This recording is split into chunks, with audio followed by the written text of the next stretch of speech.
আসসালামু আলাইকুম এভরিওয়ান, আমি কেমব্রিজ থেকে বলছি, আপনাদের সিলেটের মেয়ে।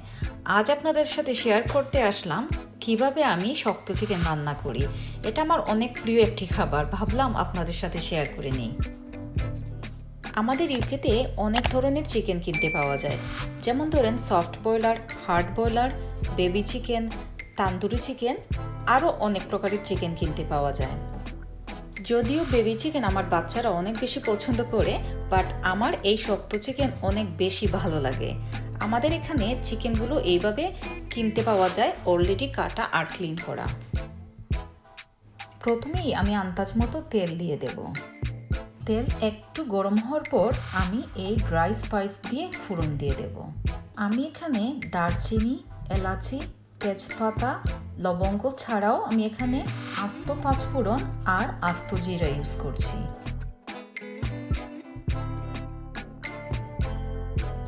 কিছুক্ষণ ফোড়ন দেওয়ার পর আমি এখানে 1 টেবিল স্পুন আদা, 1 টেবিল স্পুন রসুন দিয়ে ভালো করে কষিয়ে নেব। সাথে আমি 2-3টি ড্রাই রেড চিলি ইউজ করছি।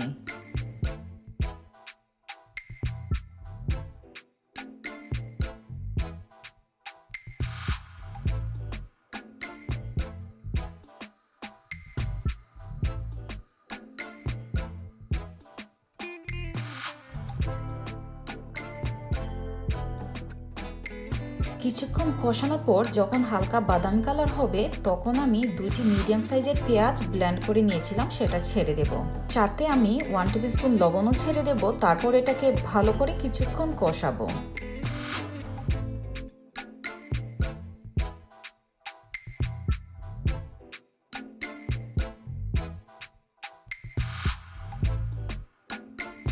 এইভাবে 5 থেকে 6 মিনিট কষানোর পর এখন আমি 1 টিস্পুন হলুদের গুঁড়া, 1.5 টিস্পুন মরিচের গুঁড়া, 1 teaspoon curry powder, 1 teaspoon coriander powder, 1 teaspoon জিরা পাউডার দিয়ে ভালো করে আরও কিছুক্ষণ কষাবো।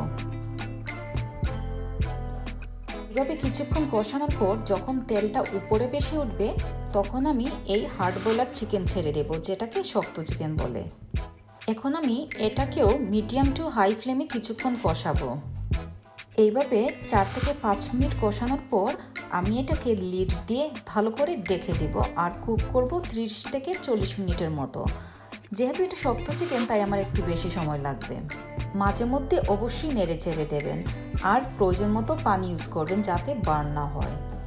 যদিও আমি এখানে এক্সট্রা কোনো পানি ইউজ করিনি, আমি এটা মিডিয়াম ফ্লেমে কুক করছিলাম আর আমার চিকেন থেকে পানি বের হচ্ছিল আর সাথে তেলটা খুব সুন্দরভাবে উপরে ভেসে উঠছিল। আমি এইভাবে 30 থেকে 40 মিনিটের মতো কুক করেছি। আমার কারির কালারটা অনেক সুন্দর হয়েছে, সাথে তেলটা সুন্দরভাবে উপরে ভেসে উঠেছে। এটা ট্রিক্স হচ্ছে, আপনি যখন মশলা কষাবেন প্রথম দিকে হাই ফ্লেমে কষাবেন, তারপর এটাকে আস্তে আস্তে মিডিয়াম ফ্লেমে নিয়ে আসবেন।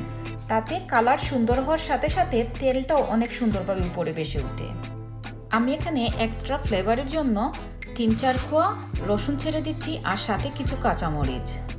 আর যেটা দেবো সেটা দেখে নিশ্চয়ই বুঝতে পারছেন, আমার হাতের ম্যাজিক মশলা। এটা হচ্ছে গরম মশলা। আমি এখানে 1/2 টিস্পুনের মতো গরম মশলা ছেড়ে দিচ্ছি। তারপর এটাকে ভালো করে নেড়ে ছেড়ে দেব। আমার এই গরম মশলার রেসিপি আমি ডেসক্রিপশন বক্সে দিয়ে দেব। আমি গরম মশলা দেওয়ার পর আমি লিড দিয়ে ভালো করে ডেকে নিয়েছি, যাতে ফ্লেভারটা চিকেনের সাথে ভালোভাবে মিশে যায়। তারপর এটাকে আমি মিডিয়াম ফ্লেমে আরও কিছুক্ষণ কষাবো। আমি এইভাবে 4 থেকে 5 মিনিট কুক করার পর এখন আমি আন্দাজ মতো পানি ছেড়ে দেব। তারপর আমি মিডিয়াম টু লো ফ্লেমে আরও 15 মিনিটের মতো কুক করে নেব। এটা কমপ্লিটলি ডিপেন্ড করে চিকেনের উপর। আমার এই শক্ত চিকেন কুক করতে লেগেছিল 1 ঘন্টা 15 মিনিটের মতো। আমার আজকের এই রেসিপি ফলো করে যদি আপনাদের ভালো লেগে থাকে, আমাকে কমেন্ট বক্সে অবশ্যই জানাবেন। সাথে লাইক আর সাবস্ক্রাইব করতে ভুলবেন না যেন। আর অবশ্যই বেল আইকনও ক্লিক করে রাখবেন, যাতে আমার ভিডিও আপলোড করার সাথে সাথেই আপনাদের কাছে নোটিফিকেশন চলে যায়।